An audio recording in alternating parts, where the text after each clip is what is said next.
Hi everyone, thermodynamics कर रहे थे हम लोग लास्ट लेक्चर में। फर्स्ट लॉ ऑफ थर्मोडायनेमिक्स, उससे रिलेटेड उसके मैथमेटिकल फॉर्मुलेशन और जो अलग अलग सिचुएशंस क्रिएट हो रहे थे, अलग अलग केस जो आ रहे थे, उन सब के बारे में हम लोग यहाँ तक कर लिए थे कुछ क्वेश्चन सहित। अब इसमें से एक अगला बड़ा इम्पॉर्टेंट टर्म आता है थर्मोडायनेमिक्स में,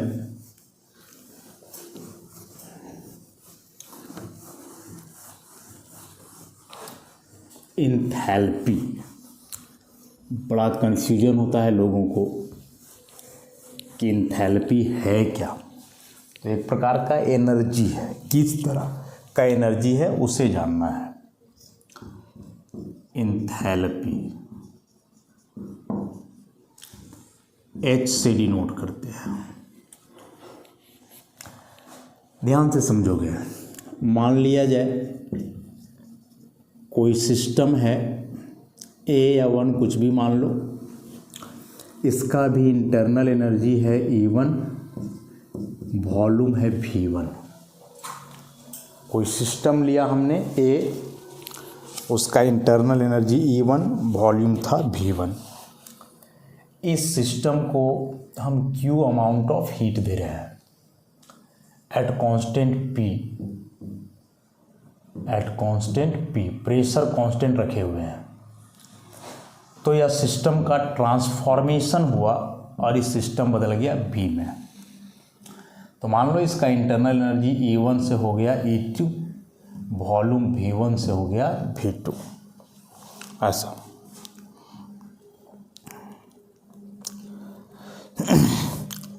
अब इस दरमियान जो वर्क डन हुआ सिस्टम के द्वारा वह क्या हुआ होगा? वर्क डन ड्यूरिंग दिस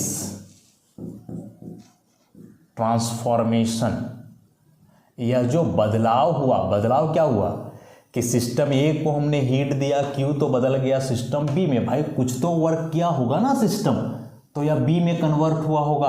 उस दरमियान इसका इंटरनल एनर्जी कन्वर्ट हुआ, चेंज करा, वॉल्यूम भी चेंज हुआ। तो यह कितना हुआ होगा, क्या वर्क डन हुआ होगा?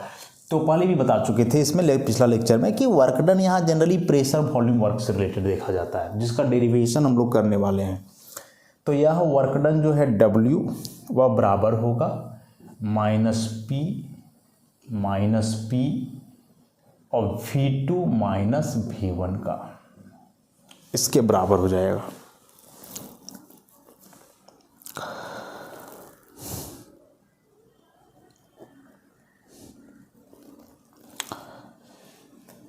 अब यहाँ यह माइनस साइन का क्या मतलब है, क्यों लगाया गया है? जब इसका डेरिवेशन करेंगे ना हम लोग, इस फॉर्मूला का डेरिवेशन पढ़ना है हम लोग को, आगे बताएंगे तो समझ में आ जाएगा कि माइनस साइन वहाँ कहाँ से, वो एक्सपेंशन कॉम्प्रेशन से रिलेटेड होता है, तो वहाँ से। अब हम लोग जान रहे हैं first law of thermodynamics from first law of thermodynamics. First law of thermodynamics, first law of thermodynamics क्या कहता है? लिखे थे हम लोग Q बराबर delta E plus P delta P, ऐसा कुछ पढ़ा था हमने, या दूसरा ऐसे भी था। इसके लिए इसी को यदि लिखा जाए दूसरे तरीके से, तो डेल्टा E बराबर Q प्लस W, ऐसा।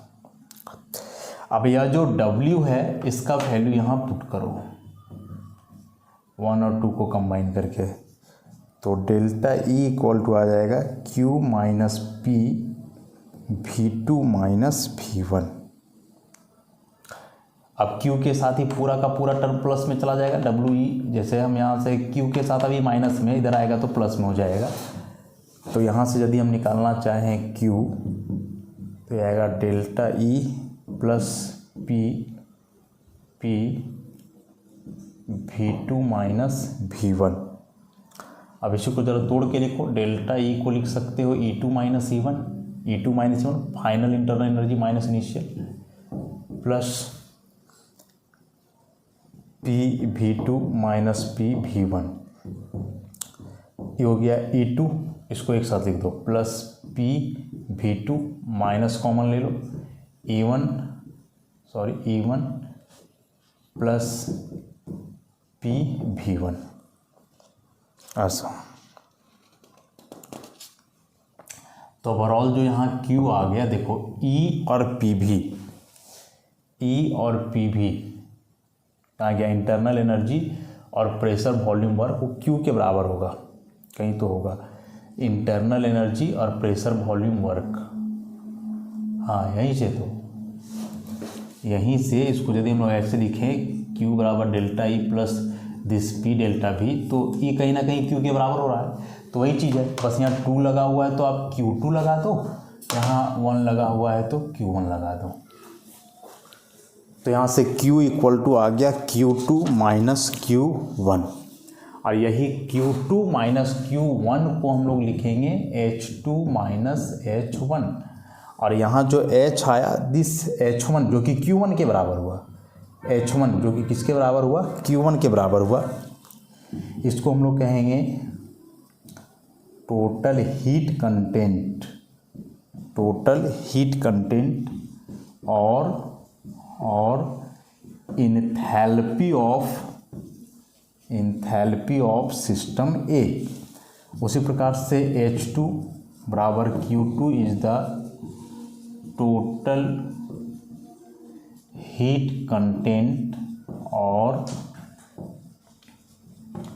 Enthalpy of system B.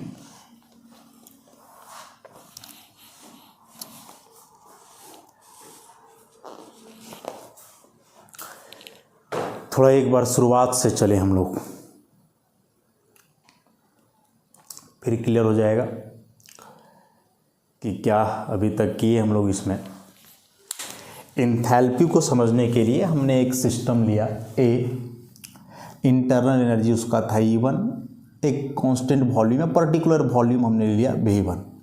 जब इसी सिस्टम को हमने हीट दिया Q एक कांस्टेंट प्रेशर P पे, तो यह सिस्टम बदल गया B में। इस दरमियान कुछ वर्क किया होगा सिस्टम, और वर्क किया होगा तो इंटरनल एनर्जी भी चेंज हुआ होगा, वॉल्यूम भी चेंज हुआ होगा। अब जो वर्क डन हुआ बेसिकली प्रेशर वॉल्यूम वर्क है। अभी किस प्रकार का वर्क होता है इसका डेरिवेशन पढ़ने वाले हम लोग 1-2 लेक्चर में।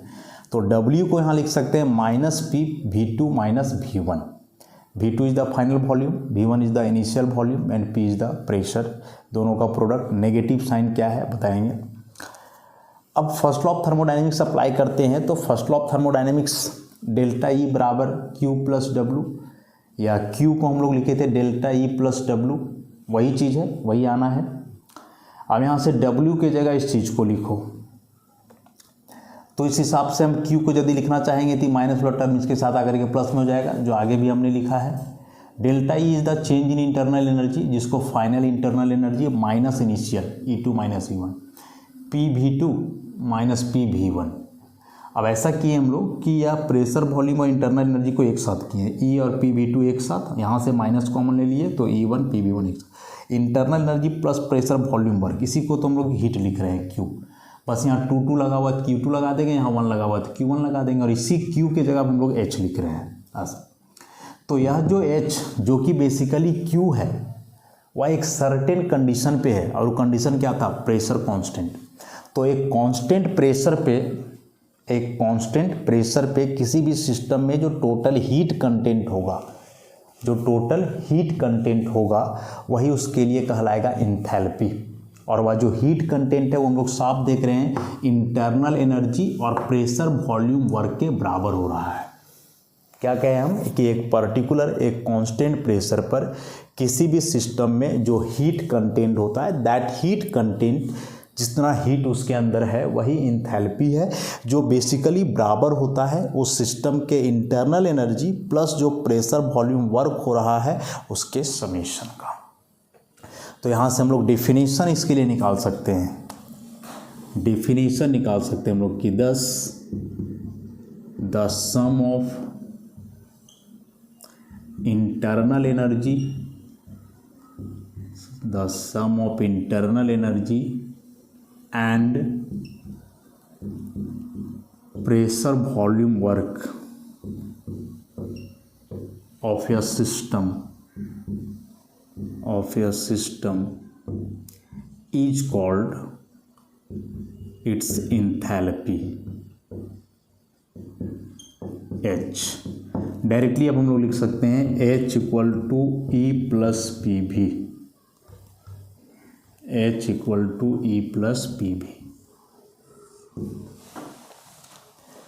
अब समझ में आया इंथैल्पी का एक्चुअल मतलब क्या है। Enthalpy is basically a heat content eight constant pressure, जो बराबर होगा उस सिस्टम का इंटरनल एनर्जी और प्रेशर वॉल्यूम वर्क का। बस इतना सा बात को याद रखोगे। तो यहाँ से थोड़ा सा हम लोग और आगे बढ़ें इस फार्मूला से, जो H equal to E plus P V हमने लिखा, उसको एक रेंज में लिखें, चेंज के आधार पे लिखें, तो कैसे लिखा जा सकता है।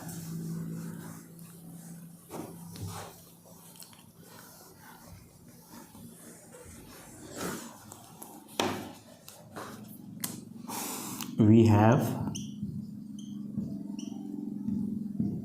H equal to E plus P V, E plus P V. यदि इसे हम लिखें delta H delta E plus delta P V, delta H plus delta E। अभी डेल्टा दोनों में मल्टीप्लाई होगा, एक बार डेल्टा P में होगा तो भी वैसे ही रह जाएगा, फिर एक बार P में नहीं होगा तो यहाँ भी में हो जाएगा।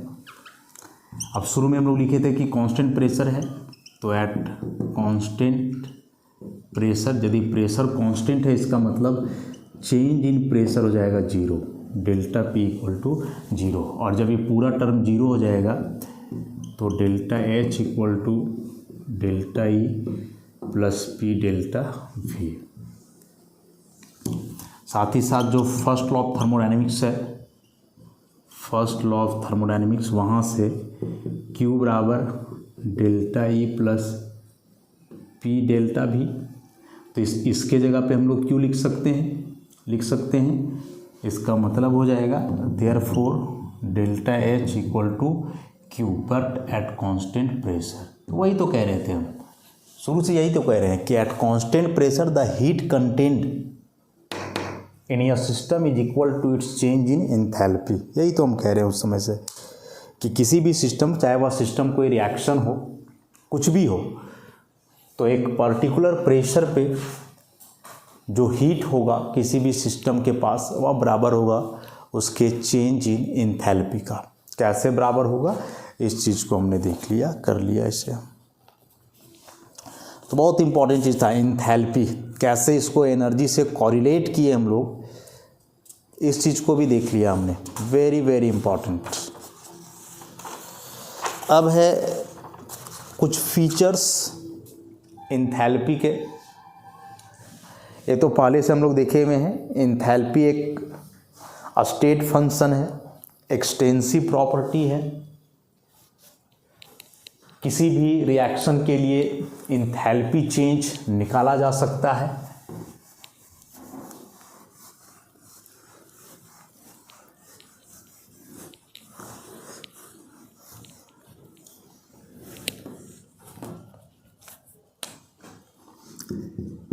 Features of enthalpy. Features of enthalpy. Number 1, it is a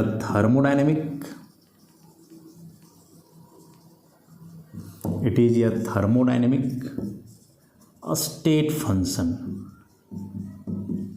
अब स्टेट फंक्शन वगैरह क्या है कर चुके हैं हम लोग। It is an extensive property, ये भी कर चुके हैं हम लोग। क्या होता है, the change in enthalpy, the change in enthalpy of a process can be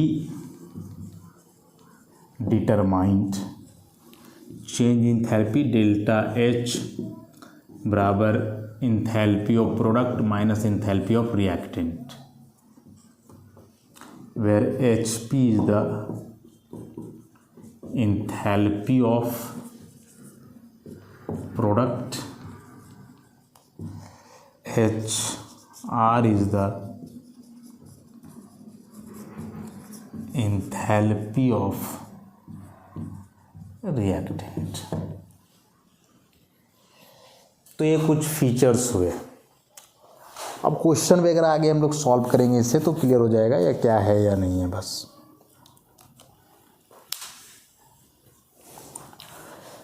अब यह जो इंटरनल एनर्जी हमने पढ़ा और फिर जो अभी हम लोग इंथैल्पी के बारे में पढ़े, इन दोनों में अंतर तो समझ में आया होगा ना कि एक ही तो नहीं है। फॉर्मूला से याद रखो ना, H equal to E plus P V, जहाँ H जो है इंथैल्पी है, E जो है इंटरनल एनर्जी है, P is the pressure volume. तो यहाँ से तो दिख ही रहा है कि इंथैल्पी जो है वह हमेशा ज़्यादा होना चाहिए इंटरनल एनर्जी से। सच्चाई क्या है वो देखेंगे हम लोग, सच्चाई क्या है उस चीज़ को देखेंगे। इक्वेशन से तो यही लग रहा है कि H बराबर है E प्लस समथिंग, मैंने E में कुछ जोड़ रहे हो तब H आ रहा है, इसका मतलब E छोटा है तभी तो कुछ जोड़ने पर H आ रहा है उसमें, तो H बड़ा हो रहा है E से, इस रिलेशन के अनुसार। लेकिन सच क्या है उसको देखते हैं हम लोग।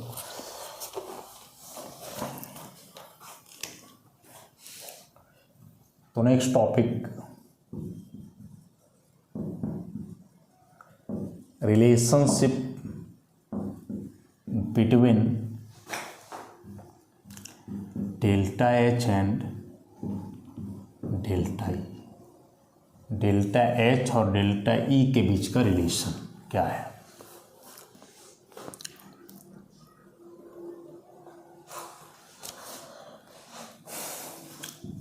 Eight constant pressure and temperature, pressure और टेम्परेचर को कांस्टेंट रख रहे हैं और इस केस में मान लें कि कोई सिस्टम है A जो बदल रहा है सिस्टम B में। और याद रहे कि ये जो सिस्टम है ये गैसियस सिस्टम है, कोई गैसियस फेज का रिएक्शन है। गैसियस सिस्टम A बदल रहा है गैसियस सिस्टम B में। प्रेशर और टेम्परेचर को हमने कांस्टेंट रखा है, तो यदि इसका प्रेशर P है तो इसका भी प्रेशर P होगा, इसका टेम्परेचर T है तो इसका भी टेम्परेचर T होगा। लेकिन यदि इसका वॉल्यूम V1 है तो इसका वॉल्यूम V2 लेना होगा, इसका नंबर ऑफ मोल N1 है तो इसका नंबर ऑफ मोल N2 लेना होगा। This is the pressure, this is the temperature, this is the volume and this is the number of mole. तो प्रेशर टेम्परेचर सेम, बस वॉल्यूम और number of mole जो है चेंज किया। अब चूंकि गैसियस सिस्टम है तो इसके लिए हम लोग आइडियल गैस इक्वेशन लगा सकते हैं, इसके लिए हम लोग आइडियल गैस इक्वेशन लगा सकते हैं। आइडियल गैस इक्वेशन है क्या, PV इक्वल टू nRT। ठीक है, तो यहाँ हम लोग ऐसे करके लिखेंगे PV1 इक्वल टू N1RT, उसी प्रकार से PV2 equal to N2RT। V और N केवल चेंज करेगा, बाकी PT वगैरह तो कांस्टेंट है ना, ओवरऑल कांस्टेंट है। कुछ मान लिया जाए 1 2, अब यहाँ से 2 में माइनस कर दिया जाए 1, LHS को LHS से दिया जाएगा PV2 माइनस PV1, इधर है N2RT माइनस N1RT। अब यहाँ से P को ले लो बाहर तो V2 माइनस V1, यहाँ से N2 माइनस N1RT। ओवरऑल इसको क्या लिखोगे, P डेल्टा V बराबर डेल्टा NG कर दो RT। इसको कुछ मान लो, नंबर 3 कर दो। वी हैव क्या, delta H equal to delta E plus P delta V, जानते हैं हम लोग इस। अभी पी डेल्टा वी का वैल्यू यहाँ पुट कर दो तो हो जाएगा डेल्टा एच बराबर delta E plus delta N G R T, and this is the required relationship between enthalpy change and internal energy change. जहाँ डेल्टा एच समझ गए हो, change in enthalpy, change in enthalpy जो हमेशा at constant pressure को बतलाता है। This one is change in internal energy जो कि एट कांस्टेंट टेम्परेचर को बतलाता है, sorry constant volume.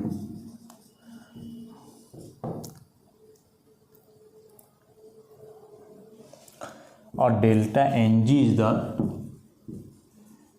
Change in the number of moles of gaseous species.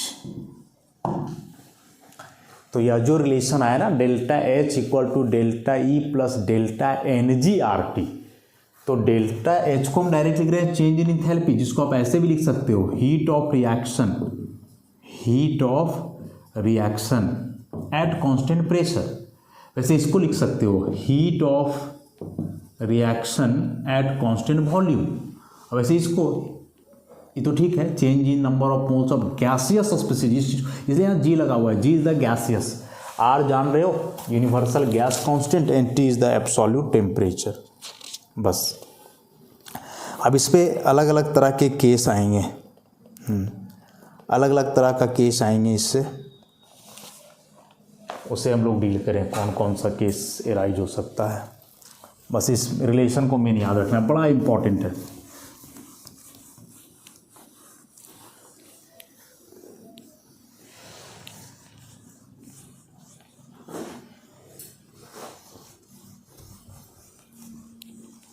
Formula याद रखो। तो ये तो हो गया, डायरेक्ट यही लिख देते हैं, दोनों के बीच का रिलेशन क्या आया था, delta H equal to delta E plus delta N G R T. बस इधर हटाओ।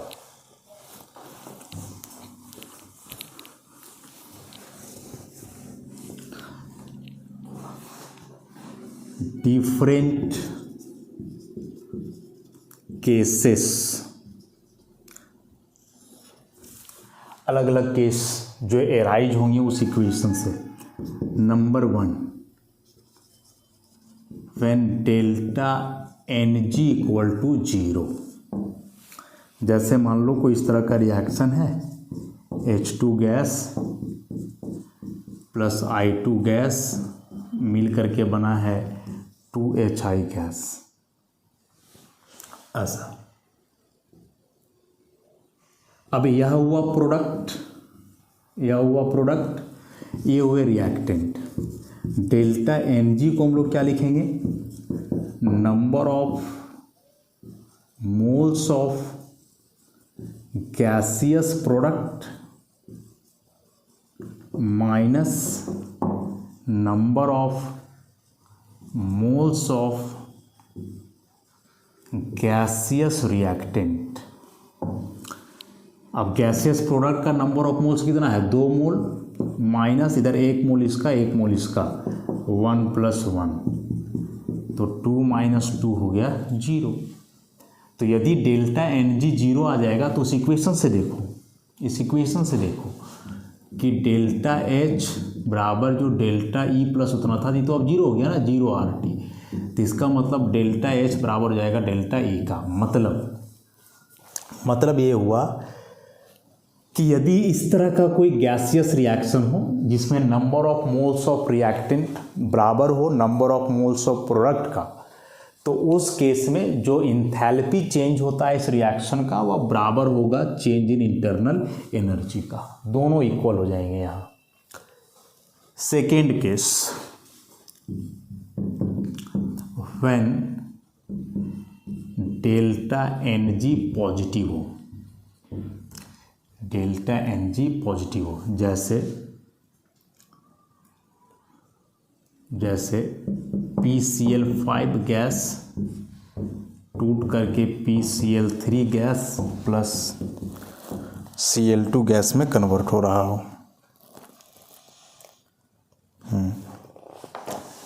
अब यहाँ से जब डेल्टा Ng निकालोगे तो प्रोडक्ट में 1 मोल और 1 मोल 1 + 1 माइनस इधर 1 मोल, तो 2 - 1 आ गया। 1 यहाँ पॉजिटिव नंबर है, तो इस केस में जो डेल्टा H है तो डेल्टा E प्लस समथिंग होगा, तो इस केस में डेल्टा H ज़्यादा हो जाना चाहिए ना डेल्टा E से, डेल्टा H ज़्यादा होना चाहिए डेल्टा E से। मतलब कि ऐसे रिएक्शन के लिए जो इंथैल्पी चेंज होगा वह ज़्यादा होगा उसके इंटरनल एनर्जी चेंज से। इंथैल्पी चेंज जो होगा वह अधिक होगा उसके इंटरनल एनर्जी चेंज से। बस मोटा मोटी यही समझना है इस रिएक्शन के लिए। और एक तीसरा case when delta Ng negative, जैसे नाइट्रोजन गैस हाइड्रोजन गैस से कंबाइन करें एक सर्टेन कंडीशन पे तो अमोनिया गैस बनेगा, 2NH3 गैस बनेगा। तो इस केस में जब डेल्टा Ng निकालोगे इधर हो जाएगा 2 - 1 + 3, तो 2 - 4 मीन्स -2। तो यहाँ से जब ये रिलेशन आएगा डेल्टा H बराबर डेल्टा E, यहाँ माइनस समथिंग होगा, तो माइनस समथिंग होगा, इस केस में डेल्टा H छोटा हो जाएगा डेल्टा E से। तो यदि इस तरह का रिएक्शन हो तो इसके लिए फिर जो चेंज इन इंथैल्पी है वह कम होगा चेंज इन इंटरनल एनर्जी से। तो एक तो इस तरह का क्वेश्चन होगा एग्जाम में 100%, ऐसा कोई रिएक्शन दे करके रखेगा, पूछेगा बताओ इसके लिए कौन सा कंडीशन सही है, एक्यूरेट है, उसके बारे में। जैसे एक क्वेश्चन करवा ही देते हैं, एक क्वेश्चन इस पे करवा ही देते हैं, ऑब्जेक्टिव भी करेंगे और कुछ सब्जेक्टिव भी करेंगे इस पर हम लोग, ऑब्जेक्टिव सब्जेक्टिव दोनों करने वाले हैं।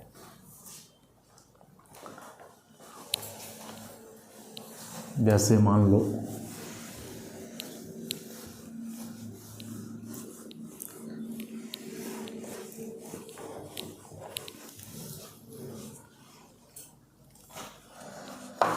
ऐसा कुछ हो,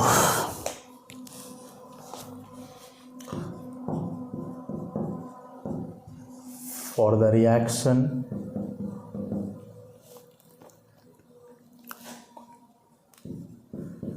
to C6H6 liquid plus 15 O2 gas 12 CO2 gas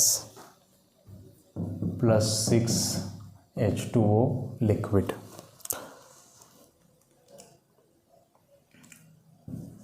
which one is correct?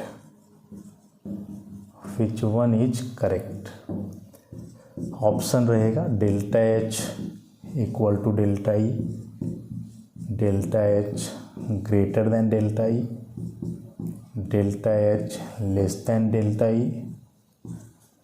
D में रहेगा डेल्टा Ng इक्वल टू 0। बताओ जरा क्या इसका आंसर होना चाहिए। तो सबसे पहले निकाल लो इसका डेल्टा Ng का वैल्यू, डेल्टा Ng, जी को बोलना नहीं, गैसियस स्पीशीज। प्रोडक्ट साइड तुमको तो दो दिख रहा है CO2 H2O, लेकिन ये लिक्विड है, ये गैस है, तो इसको तो देखना ही नहीं है, बस इसका देखना है 12 मोल्स माइनस इधर दो रिएक्टेंट है, लेकिन ये लिक्विड है गैस है, तो लिक्विड को नहीं देखना है, इसे देखेंगे -15 तो -3। अब डेल्टा Ng नेगेटिव आ रहा है, इसका मतलब delta H less than delta E, positive आता तो ज़्यादा होता। सी इज द करेक्ट आंसर। तो ऐसे करके ऑब्जेक्टिव क्वेश्चन बनेगा। न्यूमेरिकल टाइप का क्वेश्चन क्या होगा उससे हम करेंगे, अभी बस ऑब्जेक्टिव टाइप में जो है इस तरह के क्वेश्चन बन सकते हैं इस टॉपिक से। एंथैल्पी जो हमने पढ़ा, फिर इंटरनल एनर्जी के साथ जो उसका रिलेशन निकाला उस आधार पे, तो यहाँ तक थोड़ा अच्छे से आप प्रैक्टिस कर लोगे। बस कन्फ्यूजन यहाँ हो जाता है कि डेल्टा एन को लोग क्या करते हैं कि प्रोडक्ट का number of mole minus reactant का। अरे भाई वो ठीक है, लेकिन तुम्हें यहाँ गैसियस स्पीशीज का लेना, नहीं तो आंसर में बड़ा अंतर आ जाएगा। देखो यदि टोटल का निकालोगे तो 12 और 6 18, -15 और 2 17, 1, मैंने यहाँ प्लस में आ जा रहा है जबकि यहाँ माइनस में आया, पूरा आंसर ही उलट पलट हो जाएगा, तो दिक्कत हो जाएगा उस केस में, इसलिए ध्यान रखोगे। तो आज के लिए हम लोग यहीं तक छोड़ते हैं। नेक्स्ट लेक्चर में इस फॉर्मूला से रिलेटेड कुछ न्यूमेरिकल प्रॉब्लम्स होंगे, उसे हम लोग डील करेंगे। धन्यवाद।